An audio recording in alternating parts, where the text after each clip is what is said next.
All right, welcome everyone. So let's continue working with bases, and we've discussed so far how when we choose a basis for a vector space, they give us a coordinate system for that vector space that allows us to think about this vector space similar to thinking about column vectors in Rn. So I want to define a couple of terms and then take a look at an example of coordinates in a vector space. So if I have a basis B consisting of n different vectors, the coordinates of a vector x relative to this basis B, we call this the B coordinates of this vector x. These are the unique weights C1, C2 up to Cn that we need to pick in order to combine the basis vectors, linearly combine the basis vectors using those weights that are going to give us back the vector x. So we call these C1, C2s the B coordinates because they depend on the basis B that we choose. Next definition would be these C1, C2, the B coordinates of x. Then when I take this vector x and I express it in its coordinates relative to B, we would get C1, C2 up to Cn. So we call this the B coordinate vector of x, and we put a subscript of B on our x. So this is telling us that here's a vector x. When I express it in coordinates relative to this basis B, this is the column vector of weights that we should use.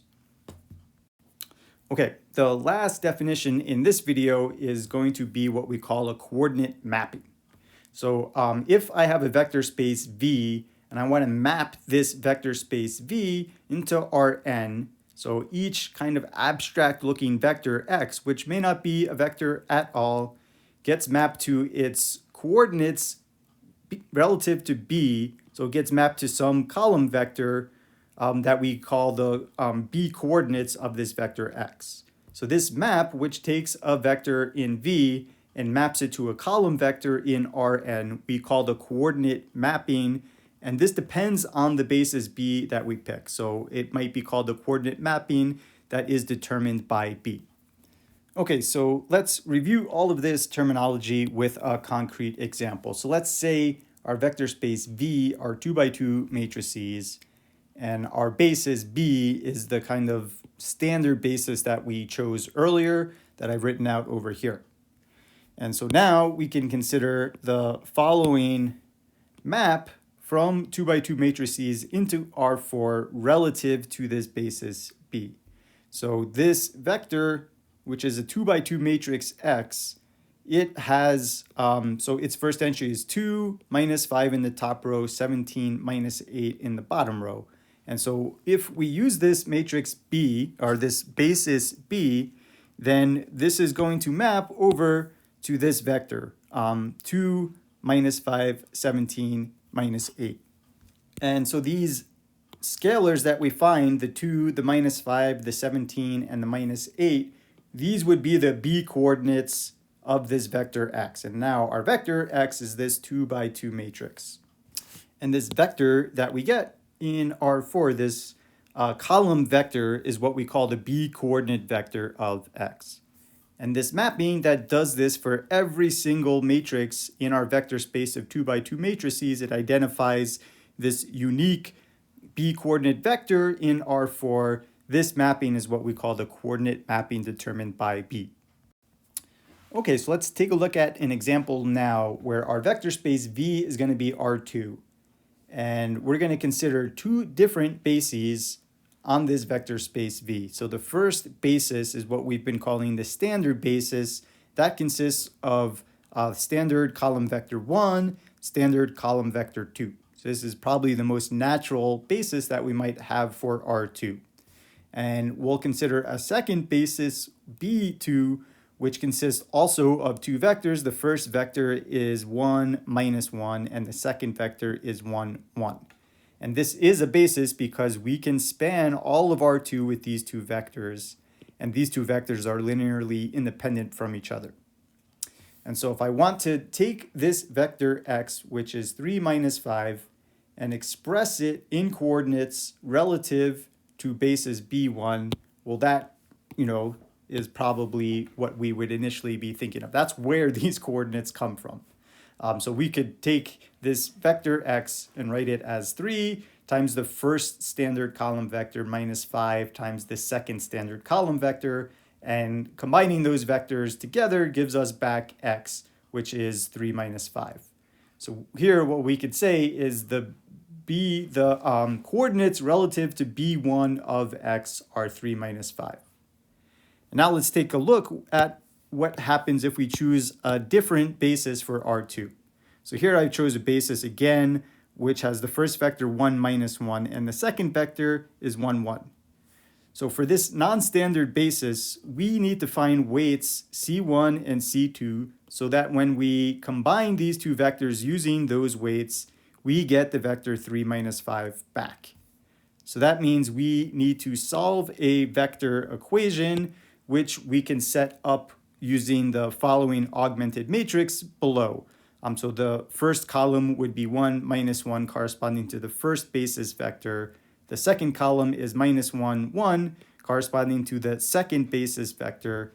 And we want to figure out what are the weights needed to get the vector 3 minus 5. And so you can do some row operations and express this augmented matrix in its reduced row echelon form, which I have over here.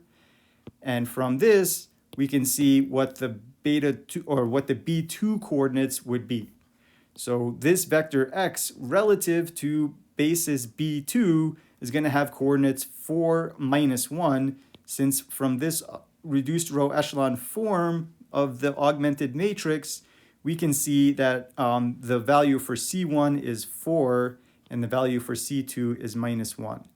And we can check that if I take 4 times that first basis vector and then add minus 1 times the second basis vector, we do indeed get back the vector 3 minus 5. So it may seem very strange to say this vector x, 3 minus 5, is equal to this vector 4 minus 1. But what this vector 4 minus 1 is telling us is you take 4 times the first element in B2 plus minus 1 times the second element in B2. And when you simplify that, that does give you back 3 minus 5. Okay, so let's take a look at what the geometric interpretation would be for defining these two different bases and the two different coordinates that we get for this vector in R2. So if we use the standard basis, which here is B1 that has standard column 1 and standard column vector 2, then our weights were very easily found to be 3 and minus 5. And so what this tells us is if you want to wind up here, I want to wind up at the vector 3 minus 5. That's why I've placed this dot over here. And so using the standard basis B1, this means we live on a grid. We live in a grid, and we want to get to this place over here by traveling along the usual grid that I have in the back. And so this vector relative to coordinates from B1 is telling us exactly how far to go along in each of those directions. So this is telling me I'm going to go 3 units in the E1 direction, and I'm going to go minus 5 units in the E2 direction. And that puts me exactly here at 3 minus 5. And this is probably the most natural way that you would give directions to somebody who wanted to arrive at this destination. However, this would not be the only way to get to this destination at 3 minus 5. If we define some other basis B2, which is given by 1 minus 1 and column vector 1, 1, then we have a different set of streets that we can travel along. And what this basis had coordinates which were 4 minus 1, since going 4 times 1 minus 1 plus minus 1 times 1, 1 puts us at the same destination at 3 minus 5. And so what that looks like on this map is, here is the direction for our first basis element in B2. So I'm going to go 4 units in that direction. So that would be 1, 2, 3, 4.